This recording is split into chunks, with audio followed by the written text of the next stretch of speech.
बिस्मिल्लाहिर्रहमानिर्रहीम। अस्सलाम वालेकुम दोस्तों, क्या हाल चाल है। इस टाइम मैं मौजूद हूँ हान डीसी मोटर हाउस, कान नंबर G/2, गली number 6, R Rahim centre Bilasganj Lahore. यहाँ पर आपको मोटरसाइकिल का सामान मिल जाएगा, मोटर वगैरह और पूरी इलेक्ट्रिक मोटरसाइकिल बनाने के लिए आपके लिए पूरे सामान मिल जाएगा आपको। 15,000 की 12 वोल्ट 24 वोल्ट पे दोनों पे चलेगी, 1 माह की गारंटी के साथ। ये भी पंप है, ये रेड वाला। हाँ जी, ये चाइना के पंप 12 वोल्ट। ये 12 वोल्ट।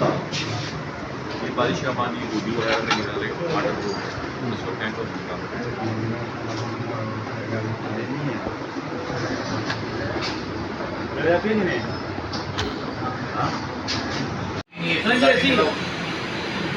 ये देखिए इलेक्ट्रिक साइकिल मोटर भी आ गई, हब मोटर इस्त्री भी आ गई 12 वोल्ट, पंखा भी आ चुका है, इस्त्री भी आ गई है,